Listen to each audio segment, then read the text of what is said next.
le meilleur exemple de la colère sainte dans la Bible. Quand Jésus fait le fouet, il entre dans le temple, il voit les marchands du temple, dont les ancêtres continuent à vendre l'évangile aujourd'hui. Qu'est-ce que Jésus fait? Il fait le fouet, lui-même il confectionne un fouet, commence à les poursuivre, il renverse les étals. Vous allez me dire que c'est une colère maudite? Non, c'est plutôt une colère bénie. Le zèle de la maison de Dieu me dévore. Vous avez fait de la maison de mon père une caverne de voleurs et de trafiquants, de toutes sortes d'oiseaux lugubres. Sortez du temple de Dieu. C'est une colère, voilà l'exemple d'une colère sainte. Ou quand Moïse brise les tables, regarde la parole de Dieu écrite. Moïse la brise, il dit, regardez ces gens, ils n'aiment pas Dieu. C'est seulement l'idolâtrie qui les attire. Ils font des choses monstrueuses telles que élever un veau d'or. Quelle abomination! Donc Moïse a eu cette colère. Et la colère de Moïse anticipait aussi la colère de Jésus-Christ plus tard. Il a brisé les tables, qui étaient plutôt la parole de Dieu que Dieu avait écrite de sa propre main. Donc, verset 7 à nouveau.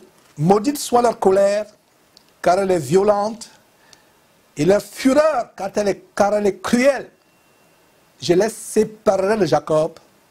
Plutôt, je les séparerai dans Jacob, et je les disperserai en Israël. Mes frères et sœurs, voilà donc la malédiction qui est tombée sur Siméon et Lévi. Les deux tribus de Siméon et Lévi devaient être retranchées d'Israël et comment? Éparpillées.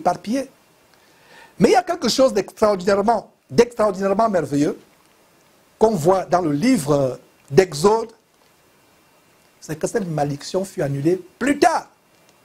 On va voir comment elle fut annulée plus tard. Une parenthèse que j'ouvre ici. Si vous lisez Exode et plus tard, dans peut-être les années à venir, si Dieu me prête longue vie et si Jésus ne revient pas que temps, on pourra aussi utiliser le livre d'Exode jusqu'à la fin en entier.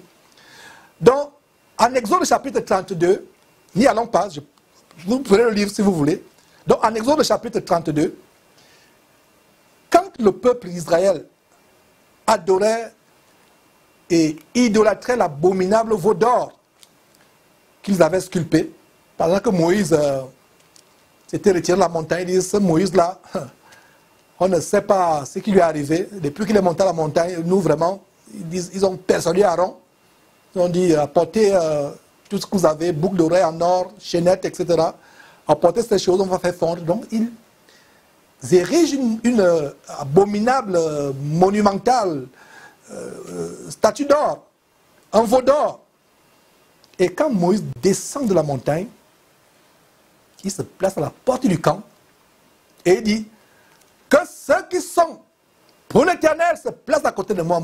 Moïse était dans une fureur extraordinairement extraordinaire, une fureur à nul autre pareil, en voyant comment ces gens avaient sombré dans une idolâtrie abominable. Il dit que ceux qui sont pour l'Éternel se placent à côté de moi. En d'autres termes, ceux qui sont prêts à châtier avec moi ces idolâtres se tiennent à mes côtés. Et tous les enfants de Lévi s'assemblèrent auprès de Moïse. Vous pouvez lire cela en Exode chapitre 32, plus précisément du verset 26 et suivant. Chacun prit son épée, selon l'ordre de Moïse. Ils parcoururent le camp et chacun tua son père, son parent, etc.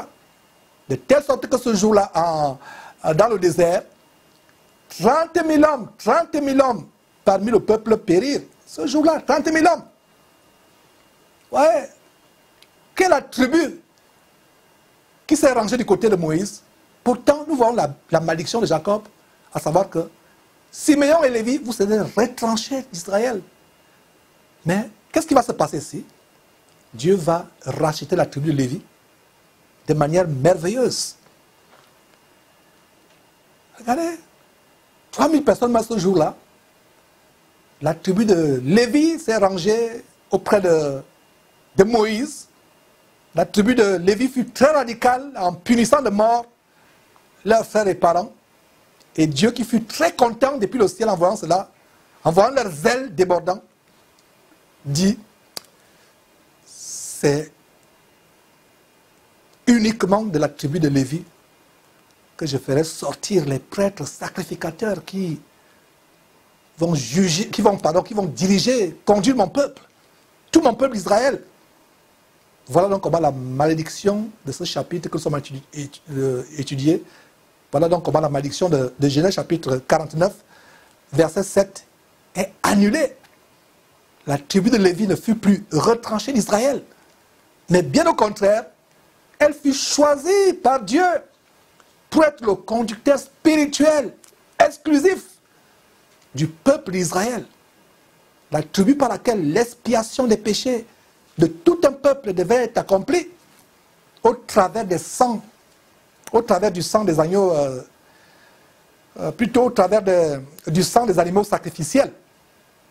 Lequel sang était une image anticipative du sang précieux de Jésus-Christ versé sur la croix, des centaines et des centaines d'années plus tard. Et il y a une chose que nous devons noter, si vous lisez Exode, notez qu'en Exode chapitre 32, verset 29, Moïse dit aux enfants de Lévi, « Consacrez-vous aujourd'hui à l'Éternel, même en sacrifiant votre fils et votre père, afin qu'il, c'est-à-dire Dieu, vous accorde aujourd'hui une bénédiction. Consacrez-vous aujourd'hui à l'Éternel, en sacrifiant votre fils et votre père.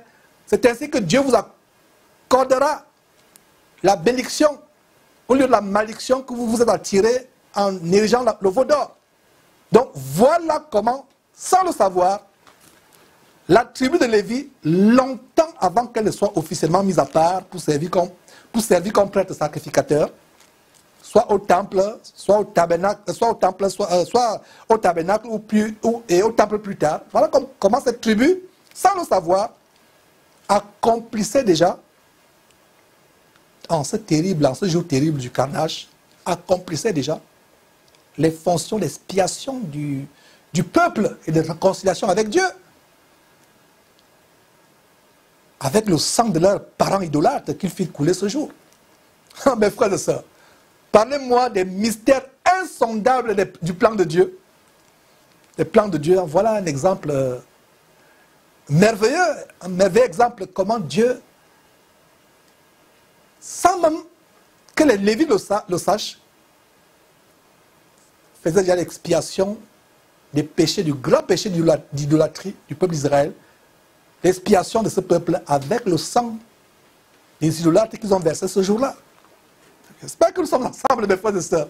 Des grands mystères de la parole de Dieu que le Saint-Esprit nous donne de découvrir à travers ces émissions. Donc voilà, en lisant ce passage, Exode, en mettant Exode chapitre 32, côte à côte avec Genèse chapitre 49, on voit les grandes choses. Donc c'est ce jour du carnage que la tribu de Lévi fut choisie par Dieu. Pourtant Dieu avait dit en Genèse chapitre 49, non, vous serez retranchés. Voilà, ce jour du carnage où 3000 personnes périrent, c'est là où Dieu a choisi la tribu de Lévi. Personne ce jour-là ne savait pas que c'était le grand jour de la sélection de la tribu de Lévi parmi les 12 tribus. C'était la sélection de la tribu, parmi les 12 tribus, qui devait exclusivement exercer les fonctions de sacerdoce, les fonctions de prêtre sacrificateur en Israël jusqu'à la naissance du Seigneur Jésus-Christ. Alors, si Moïse avait dit ce jour-là, peuple d'Israël, aujourd'hui, nous allons sélectionner la tribu qui s'occupera exclusivement des fonctions sacerdotales, des grands prêtres sacrificateurs, que la tribu qui est intéressée vienne à mes côtés. Évidemment, toutes les 12 tribus allaient se bousculer, se ruer vers Moïse. Très souvent, frères et sœurs, quand Dieu nous met à l'épreuve, nous teste, on est très très très loin d'imaginer que c'est pour un grand privilège plus tard, ou un grand ministère plus tard que Dieu nous met à l'épreuve. Ainsi, parce que les enfants de Lévi prirent position pour Dieu aux côtés de Moïse contre les idolâtres, Dieu a été très content, il a dit, voilà, je l'ai choisi comme prêtre sacrificateur exclusif.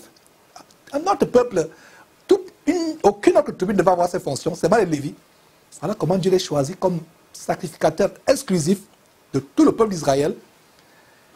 Et la malédiction qui fut prophétisée des centaines d'années plus tard par Jacob sur son lit de mort fut annulée et la bénédiction de Dieu vint sur eux.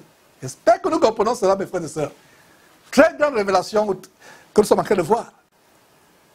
Donc, avant de continuer, disons ceci, la grande leçon à tirer pour nous chrétiens, la grande leçon à tirer pour nous chrétiens, je répète, la grande leçon à tirer en lisant ces choses, est que les malédictions qui ont beau pu être prononcées par le passé dans nos vies peuvent être annulées par Dieu plus tard si nous décidons de prendre une position ferme contre les abominations de cette fin des temps qui gangrènent les églises en prenant notre épée pour combattre avec une extrême virulence et un zèle débordant. Même s'il s'agit de combattre les membres de notre propre famille. Évidemment, restez tranquille. Évidemment, notre épée aujourd'hui n'est pas celle des enfants de Lévi. En Exode chapitre 32, c'est-à-dire qu'une épée avec une lame en acide bien aiguisée. Nous avons une épée encore beaucoup plus terrible. C'est la parole de Dieu, comme le montrent deux bons versets. Éphésiens chapitre 6, verset 17 et Hébreux chapitre 4, verset 12. Mes frères et sœurs, Éphésiens chapitre 6, verset 7 dit, plutôt Éphésiens chapitre 12, verset 17, prenez aussi le casque du salut et l'épée de l'esprit qui est la parole de Dieu. Voilà un verset qui nous montre comment nous devons imiter ce que les Lévites ont fait ce jour. Chacun a pris l'épée pour ôter l'abomination du milieu d'eux. Nous aussi, chaque chrétien, toi chrétien qui me suis, jeunes gens, vous qui me suivez, prenez votre épée, imitez les Lévites, levez-vous et combattons toute abomination dans le corps de Christ. C'est ainsi qu'il y a une malédiction que tes ancêtres ont prononcée. Dans ta vie, Dieu va l'anéantir en voyant ton zèle. Est-ce que vous voyez comment le cas de Lévite ce jour-là, le jour du grand carnage en Exode chapitre 32, est une bénédiction pour nous, une instruction pour nous aujourd'hui. Prenez par-dessus, prenez aussi le casque du salut, Éphésiens chapitre 12, verset 17, le casque du salut, et l'épée de l'esprit qui est la parole de Dieu. Et c'est la même chose que nous dit Hébreux chapitre 4, verset 12, un verset à mémoriser, car la parole de Dieu est vivante et efficace. Elle est morte, non, elle est vivante et efficace. Plus tranchante qu'une épée à double tranchant, qu'une épée quelconque à double tranchant, pénétrante jusqu'à partager âme et esprit, jointure et moelle. Elle juge les sentiments et les pensées du cœur. Voilà, mes frères et sœurs, une malédiction peut être prononcée dans notre vie. Mais si Dieu voit comment on se lève, on prend l'épée, la parole de Dieu, nous la prenons pour dénoncer les œuvres des ténèbres avec virulence. Dieu va dire, ah, peu importe la malédiction qui a été prononcée, je la retranche, je la retire, je la révoque, parce que je vois ton zèle. Donc il y a une très grande bénédiction attachée au ministère de la dénonciation, si mon ministère de la dénonciation existe. Le ministère de la dénonciation n'existe pas. Allez suivre allez lire Actes chapitre 7. Voyez comment un évangéliste exerce son ministère d'évangéliste. Il s'appelait Étienne. Et voyez comment il est mort à paix. Il dit même quelque chose de terriblement grave. Il n'y a pas plus grande insulte à laisser à un juif de l'appeler incirconcis. Un juif pratiquant. Si vous partez de là, c'est que Dieu est avec vous. Vous allez mourir. Même ça se passe aujourd'hui. Allez au milieu de lamentation, commencez à insulter les juifs, dites que incirconcis, qu'est-ce que vous faites devant cette grande idole devant vous? Incirconcis. Ils sont graissés les dents, ils ont tué Étienne. Dans ce jour-là, Étienne était en train de dénoncer, donc il n'y a pas de ministère de dénonciation. Même en enseignant la parole de Dieu, en évangélisant, voilà un évangéliste qui était parti l'évangéliser, mais à un moment, il s'est mis à dénoncer. La dénonciation des œuvres des ténèbres est attachée à chacun des 5 ministères. Regardez un prophète, le ministère de prophète, avec Jérémie. Vous vous rappelez l'étude de Jérémie qu'on a faite? Jérémie se retrouve dans un puits sans eau rempli de boue. Et si c'est un Éthiopien qui vient le délivrer, un Africain. Mes frères et sœurs, regardez les grandes choses que nous partageons. Quand je prépare cet enseignement, je dis, Seigneur, s'il y a une malédiction qui est attachée dans ma vie, cachée, je suis content de dénoncer. Je suis content de prendre mon épée, de me ruer dans la mêlée qui envahit cette soi-disant église, de prendre mon épée, la parole de Dieu, et commencer à dénoncer. Je commence à déchiqueter une par une cette doctrine de démons. Quand nous dénonçons les Ivan Kassano, Karambir, Masolo, Tunassi, ce n'est pas eux physiquement, le combat n'est pas charnel. En fait, si vous n'avez pas compris, c'est que c'est leur nom qu'on prononce matin, midi, soir, mais c'est les principautés, les démons qui sont derrière, qui soutiennent ces ministères, en fait, qui peuplent l'enfer. C'est contre eux que nous sommes en guerre. Et c'est une guerre féroce. Nous sommes en plein milieu du carnage. Nous sommes dans la mêlée, imaginez-vous un match de rugby, au milieu de la mêlée, avec l'épée de la parole de Dieu, déchiquetant. Et notre Dieu nous rend vainqueurs. Alors il y a une grande bénédiction attachée au fait que vous prenez votre épée pour commencer à dénoncer. J'espère que je verrai des vidéos de plus en plus de jeunes gens qui ont décidé de s'engager dans ce combat. Mais commencez d'abord vous-même à être délivré de la pulsion sexuelle, de toutes sortes de pulsions. Vous ne pouvez pas vouloir diriger les autres si vous-même vous êtes esclave. N'oubliez jamais cela. Donc l'épée de l'esprit, la parole de Dieu. Notez ces 2 versets, Éphésiens chapitre 12, verset 17 et Hébreux chapitre 4, verset 12. Alors retournons en Genèse, chapitre 49.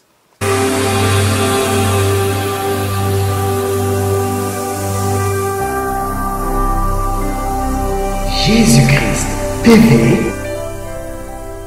vous connaîtrez la vérité et la vérité vous affranchira.